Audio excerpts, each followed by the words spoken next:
در بازار کریپتو پروژه های بسیار بسیار زیادی وجود داره که ما قبل از سرمایه گذاری روی هر پروژه باید 6 تا نکته را در نظر بگیریم که در این ویدیو راجع به 6 تا نکته کامل براتون توضیح میدم. پس برو که بریم.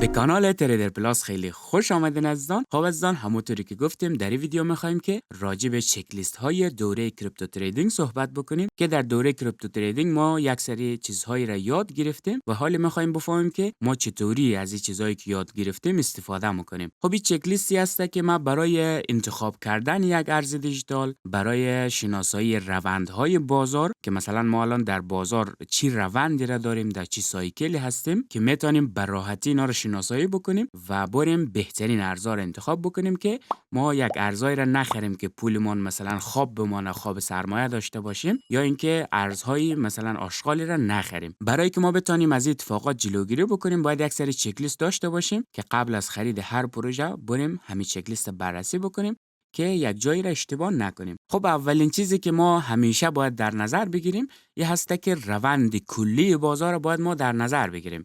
مثلا بازار چی حالتی داره، یعنی سعودی هسته، پول داره وارد میشه، خارج میشه، که اینا رو ما میتونیم از شاخصهای توتال بررسی بکنیم. همون رقمی که در دوره ما یک ویدیو در مورد توتال داشتیم که ما میتونیم با بررسی شاخص توتال، توتال 2 و توتال 3 ایرا متوجه شویم که پول داره به کدوم سمت از بازار کریپتو مره، که این میتونه یک دیدگاه کلی در مورد بازار برای ما بده. و دومین چیزی که ما میتونیم چک بکنیم دامیننس ها هسته که دامیننس ها هم در همین پروسه روند بازار، شناسایی روند بازار ما را خیلی خیلی میتونه که کمک بکنه و همونطور ما میتونیم با مقایسه دامیننس ها و همونطور شاخص های توتال بفهمیم که پول داره دقیقاً به کدوم سمت از حوزه کریپتو کشیده میشه. مثلا ما اگر بریم شاخص های دامیننس و دامیننس بیت کوین و دامیننس تتر و همونطور شاخص های توتال بررسی بکنیم، میبینیم که دامیننس بیت کوین رنج هسته و توتال ما سعودی هسته، دامیننس تتر نزولی هسته. ما از اینا متوجه میشیم که پول داره وارد میشه ولی وارد بیت کوین نمیشه، پس آلت کوین ها میتونه که مناسب باشه برای خرید، که اینا را در دوره در مورد از اینا خیلی خیلی مفصل صحبت کردیم که اگر ویدیوهایش ندیدین هم برای دامیننس ها ما ویدیو داریم و همونطور برای شاخصهای توتال در دوره کریپتو تریدینگ ویدیوهایش موجود است که میتونین ببینین که از این دوتا ما میتونیم روند کلی را و همونطور جریان پول بفهمیم. بعد از اینکه ما جریان پول فهمیدیم میریم سراغ چی؟ سراغ از اینکه یک پروژه ای را پیدا بکنیم که روی از او چیکار بکنیم؟ سرمایه گذاری بکنیم. و برای پیدا کردن یک پروژه که ما مثلا یک پروژه رو چطوری انتخاب بکنیم، ما دو تا روش داریم. یک روش اولش یا ساده ترین روشی است که ما به محرکه ها رو چک بکنیم، که یک ویدیو در مورد محرکه ها ما ساختیم که گفتیم که محرکه ها باعث حرکت های شدید در بازار میشه یا باعث پامپ و دامپ یک پروژه میشه، که گفتیم محرکه ها دو دسته است. یکیش که مربوط به اخبار درون شبکه یک پروژه میشه که ما بیشتر دنبال همین اخبار درون شبکه هستیم، که اخبار درون شبکه رو ما میتونیم در بخش های مختلف تقسیم بکنیم. مثلا یک پروژه توکن سوزی داره، این میتونه یک خبر مثبت باشه، یا اینکه یک پروژه میخواد که مثلا یک ماه دیگه لیست شود در صرافی بایننس، در صرافی بای بیت، در صرافی کوکوین، صرافی‌هایی که حجمای بالایی داره و صرافی مطرح هسته، اینا میتونه که باعث رشد یک پروژه شود. یا مثلا آپدیت هایی که انجام میشن، مثلا یک پروژه میخواد که یک آپدیت انجام بده که آپدیت میتونه همین مقیاس پذیری رو در شبکه زیاد بکنه، یا سرعتش افزایش میده یا کاربردهایش زیاد میکنه. اینا خبرهای مثبتی هسته که میتونه پروژه را واقعا مورد توجه بازار قرار بده، که محرکه ها هم حتما جدی بگیرین. و همونطور اگر شما دنبال محرکه ها و چیزا نیستین و زیاد دنبال دردسر نیستین، میتونین از این روش دوم استفاده بکنین، که ما یک ویدیو در مورد فاز انباشت ساختیم که گفتیم فاز انباشت چه هسته، که اگر شما دنبال محرکه ها اینا نیستین میتونین از این فاز انباشت هم استفاده بکنین، که یه پرایس اکشنی هسته، تکنیکالی هسته. مثلا بررسی میکنیم که یک پروژه در فاز انباشت هسته و وقتی که در فاز انباشت هسته بعد شما میتونین که تصمیم بگیرین که محرکه ها رو چک بکنین یا نه. ولی من خودم بیشتر چون که پرایس اکشنی کار میکنم میرم مثلا پروژه های مختلفی را چارتایش بررسی میکنم. مثلا من یک پروژه رو پیدا بکنم که در فاز انباشت هسته، بعد میرم توی دیسکوردش، توی توییترش، توی رودمپ خود پروژه، توی وایت پیپرش اینا رو بررسی میکنم که مثلا در 2 ماه دیگه، در 3 ماه دیگه چی کارهایی قراره که انجام بده، که این مرا مثلا یک دیدگاه میده که ما وقتی روی این پروژه سرمایه گذاری میکنم تقریبا 2 ماه، 3 ماه، 4 ماه دیگه قراره که اخبارش بیایه و این پروژه تا 4 ماه دیگر احتمالاً که رشدهای خوبی را میکنن. چون که ما یک موضوعی داریم به نام پیشخور شدن. شاید به این اصطلاح آشنا باشین اگر قبلا فعالیت کرده باشین و در حوزه کریپتو فعال باشین. پیشخور شدن خیلی خیلی اتفاق میفته که مثلا یک پروژه 2 ماه دیگه، 3 ماه دیگه، 1 سال دیگه آپدیت داره و این آپدیت وقتی که مردم میفهمن بعد میان چیکار میکنن؟ قبل از این که همون اتفاق بیفته 1 ماه پیش، 2 ماه پیش، 3 ماه پیش میان روی او سرمایه گذاری میکنن و تا وقتی که همون خبر مثبت نشر شوه اتفاق بیفته اونا خیلی خیلی سود میکنن. چون که نهنگ ها و سرمایه گذارای بزرگ در بازار معمولا دیتا زودتر دستشان میرسه. اونا زودتر از موتو متوجه میشه که کدوم پروژه خبر داره، خبرش مثبت است، منفی است، که اونا خیلی زودتر از موتو متوجه همین اخبار میشن و میرن روی پروژه ها سرمایه گذاری میکنن، یعنی به اصطلاح پیشخور میکنن. فرض کنین یک پروژه یک خبری داره و ما تازه متوجه شدیم که این فلان پروژه مثلا در 2 ماه دیگه آپدیت داره، در 15 روز دیگه یا 20 روز دیگه آپدیت داره یا توکن سازی داره یا در یک صرافی میخواد لیست شوه. برای که ما متوجه شیم که خبر پیشخور شده یا نه، ما میتونیم چیکار بکنیم؟ از لحاظ تکنیکالی، از لحاظ پرایس اکشن بریم رو بررسی بکنیم که در فاز انباشت هسته یا نه رو بیشتر رشد کرده.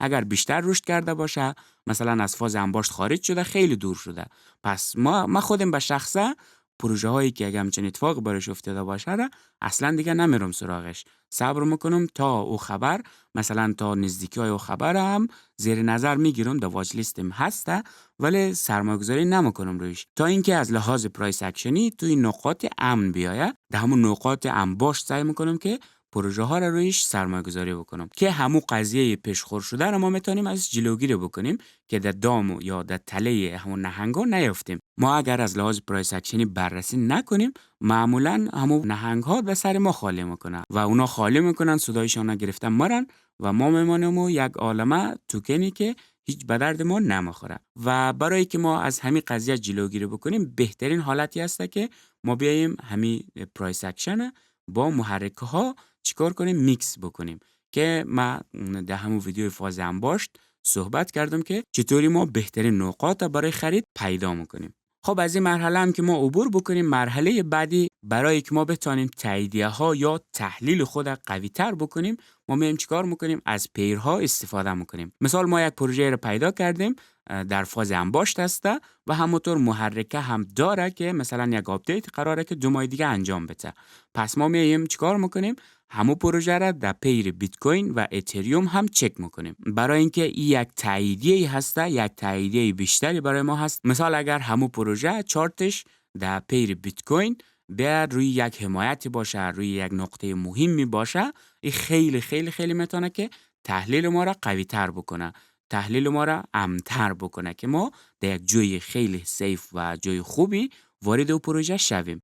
همون رقمی که ما در ویدیوی هولد و ترید صحبت کردیم، گفتیم که در بازار کریپتو اکثر سرمایه گذارا میان از همون استراتژی هولد و ترید استفاده میکنن که مثلا بیت کوین یا اتریوم هولد میکنن و با بیت کوین و اتریوم پروژه هایی که محرک های خوب داره، پروژه هایی که در فاز انباشته است داره، میان خرید میکنن که این میتونه یک تاییدیه بسیار بسیار قوی برای ما باشه که ما دلمون جمع باشه که واقعا پول داره وارد همین پروژه میشه. مثلا در پیر بیت کوین سعودی میشه، در پیر بیت کوین در یک نقطه حمایتی رسیده و از اونجا شروع میکنه به سمت بالا رفتن. این دیگه دل ما را جمع میکنه که این پروژه مورد توجه هولدرها قرار گرفته و هولدرها دارن بیت کوین های خود خالی میکنن برای اینکه این پروژه را روش سرمایه گذاری بکنه، که این هم میتونه خیلی خیلی خیلی تحلیل های ما را قوی بکنه. و در مرحله آخر ما میایم چیکار میکنیم؟ پروژه را بررسی میکنیم، یعنی بازم از همون لحاظ پرایس اکشنی بررسی میکنیم که مناسب DCA، همون استراتژیک راجبش صحبت کردیم، هست یا نه، که ما در همون ویدیو راجبش خیلی مفصل صحبت کردیم که ما چه دو روش DCA داریم. یکیش میتونیم از لحاظ زمانی DCA بکنیم، یکیش میتونیم که از لحاظ پله‌ای مثلا از لحاظ چارتی بیم DCA بکنیم یا از لحاظ قیمتی DCA بکنیم، که راجب این موضوعات در ویدیوی DCA خیلی مفصل صحبت کردیم. دیگه اینجا نمیخوایم که موضوعش باز بکنم. در کل همین چیزایی هسته که ما قبل از خرید یک پروژه ما رو بررسی میکنم، که گفتیم شاخص توتال بررسی میکنیم برای که دیدگاه بگیریم و همونطور دامیننس بررسی میکنیم برای که متوجه شویم که پول داره به کدوم سمت میره، سمت بیت کوین، سمت آلت کوین ها، و همونطور محرکه ها را که ما میایم یا پروژه را از لحاظ محرکه موریم انتخاب میکنیم، مثلا یک پروژه که محرکه داره در آینده را انتخاب میکنیم، یا اینکه از لحاظ پرایس اکشنی بررسی میکنیم که کدوم پروژه در روی چارتش مشخص هسته که در فاز انباشت هسته. وقت در فاز انباشت بود، ببینید در همین نکته خیلی خیلی دقت بکنین، چون که خیلی مهم هسته. این نکته میتونه که شما را از خواب سرمایه نجات بده. مثلا یک پروژه در فاز انباشت هسته ولی محرکه در زودی ها نداره، یعنی اصلا هیچ چیزی آپدیتی نداره، کامیونیتیش غیر فعال هسته، مثلا خیلی پروژه‌ای هسته که زیاد فعالیت نداره، او پروژه ها را ازش دوری بکنین که اونا شما را در تله اندازه. مثلا شما DCA میکنین، خرید میکنین، ولی به زودی ها رشد نمیکنه، آخرای بولران رشد میکنه او پروژه ها. برای که از همه چیزا جلوگیری بکنین، شما حتما باید کامیونیتی همون پروژه رو بررسی بکنین که آیا یک کامیونیتی فعال داره یا نداره، آیا تیم پروژه یک تیم فعال هسته یا نیسته. اینا نکات بسیار بسیار مهمی هسته برای انتخاب کردن ارزهایی که میخواین رویش سرمایه گذاری بکنید. خب از این نکاتی بود که میخواستم با شما به اشتراک بگذارم، چون که حس میکنم که خیلی خیلی میتونه شما را کمک بکنه برای انتخاب کردن پروژه، برای پیدا کردن پروژه، و همونطور نکات مهمی هسته، مخصوصا همین کامیونیتی پروژه خیلی مهم هسته. و همونطور یک موضوع دیگه هم هسته که در مورد توکنومیک پروژه هسته، که مثلا ما توکنومیک پروژه ها را چطوری بررسی بکنیم. مثال همین لحظه یک سرچ در یوتیوب بزنین در مورد شیت کوینا، ببینین مثلا فیلوکوینوی $1، شیبا اینوی $2، نمیفهم بی دوج $5، نمیفهم چی هسته، دوج کوین $5. این چیزایی هسته که فعلا ترند شده بین کیا؟ بین یوتیوبرها، بین کسایی که هیچ اطلاعاتی در مورد همین موضوعی که همین گپی که داره میزنه نداره. ما یک موضوع دیگه داریم به نام توکنومیک پروژه، که ما میتونیم توکنومیکای پروژه ها رو بررسی بکنیم، که خیلی خیلی خیلی تاثیر میگذاره که روی از که ما یک پروژه را چقدر رشد ازش انتظار داشته باشیم. مثلا الان شما بیبی دوج $1 را همگی داره داد میزنه که بیبی دوج $1 میشه، یا مثلا شیبا اینو $2 $10 میشه، که این چیزا اصلا غیر ممکن هست در بازار، مگر اینکه توکنومیک او پروژه تغییر بکنه، مگر اینکه توکنومیک او پروژه را بیان دیسکاری بکنن. اکثر پروژه ها هستن توکنومیکشان خیلی، یعنی تعداد توکناش زیاد هسته، ولی میان یک سری خدمات میتن، مثلا میگن که برین توکنای خود استیک بکنین، استیکای 1 ساله 2 ساله یک همچین قراردادهای روی پروژهشان رن میکنن که او پروژه ها میتونه رشد بکنه.